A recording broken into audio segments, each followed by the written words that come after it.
Characteristics of synthetic fibres. अब इसमें जैसे कि सिंथेटिक फाइबर्स के बारे में स्टडी करना है, उसके बारे में बताया गया है। तो जैसे कि कैसे हम लोग रेनी सीज़न में जब अम्ब्रेला का यूज़ करते हैं तो अम्ब्रेला यूज़ करने के बाद जब उसको थोड़ी देर भी हम लोग हवा में रख देते हैं तो वो सूख जाता है, बहुत जल्दी ड्राई हो जाता है। ऐसा क्यों होता है? क्योंकि जो सिंथेटिक फाइबर है वो बहुत जल्दी सूखता है, ड्राई हो जाता है। नेचुरल फाइबर को सूखने में, ड्राई होने में थोड़ा टाइम लगता है, बट ये बहुत जल्दी सिंथेटिक फाइबर बहुत जल्दी सूख जाता है। इसीलिए मतलब ड्राई भी क्विकली हो जाता है, ड्यूरेबल भी है, एक्सपेंसिव भी कम है। इसीलिए इस और मेंटेन करने के लिए में भी इजी वे होता है। तो इस वजह से सिंथेटिक फाइबर जो होता है वो ज़्यादा यूज़फुल, यूज़ में ज़्यादा आता है। हम एक्टिविटी के द्वारा भी हम मतलब इसको कर सकते हैं। जैसे कि आप एक नेचुरल फाइबर से बना हुआ यानी कॉटन के इस टाइप के कपड़े को ले वॉश करके देखो, और दूसरे में सिंथेटिक फाइबर से बने हुए कपड़ों को मतलब आप लोग धो करके देखो और उसको फैलाओगे तो आपको खुद ही पता चल जाएगा कि कौन सा जल्दी सूखता है, ड्राई जल्दी हो जाएगा। तो आप रिज़ल्ट में सिंथेटिक फाइबर से बना हुआ कपड़ा जल्दी सूख जाएगा और नेचुरल फाइबर से बना हुआ जो हमारा कपड़ा रहेगा वो देर से सूखेगा थोड़ा। Next topic is plastics. Plastic is also a polymer like the synthetic fibre.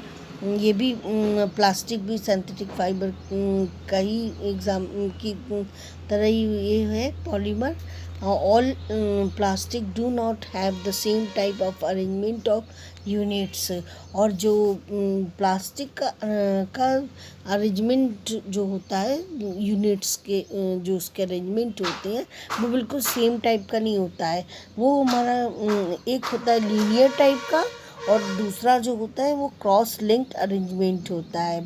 और प्लास्टिक हमारा मतलब आपका डिफरेंट शेप का, साइज़ का होता है, वो एक ही जैसे शेप साइज़ का नहीं होता है। और इसको जैसे कि प्लास्टिक को हम रिसाइकल कर सकते हैं, reused, coloured, melted, rolled into sheet और मेड इनटू वायर्स।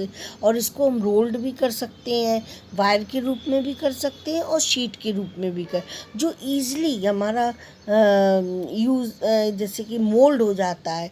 इस टाइप के हमारे जो प्लास्टिक होते हैं उसको मतलब जैसे अगर हीट वगैरह करें तो हम किसी भी उसमें उसको मोल्ड कर सकते हैं किसी भी शेप में। तो वो हमारा होता है थर्मोप्लास्टिक। और जो कुछ प्लास्टिक ऐसे होते हैं जो मोल्ड नहीं होता है तो उसको हमारा कहते हैं जैसे कि थर्मोसेटिंग प्लास्टिक, जो आसानी से हमारा जल्दी से वो नहीं होता, मोल्ड नहीं होता है, सॉफ्ट नहीं होता। अगर आप हीट भी उसको करोगे तो वो सॉफ्ट नहीं होता, वो जल्दी मोल्ड नहीं होता है। तो इस तरीके के प्लास्टिक को हम थर्मोसेटिंग प्लास्टिक कहते हैं। थर्मोप्लास्टिक का जैसे अब हम एग्ज़ाम्पल ले सकते हैं तो आपका पॉलीथीन है, PVC are some of example of thermoplastic.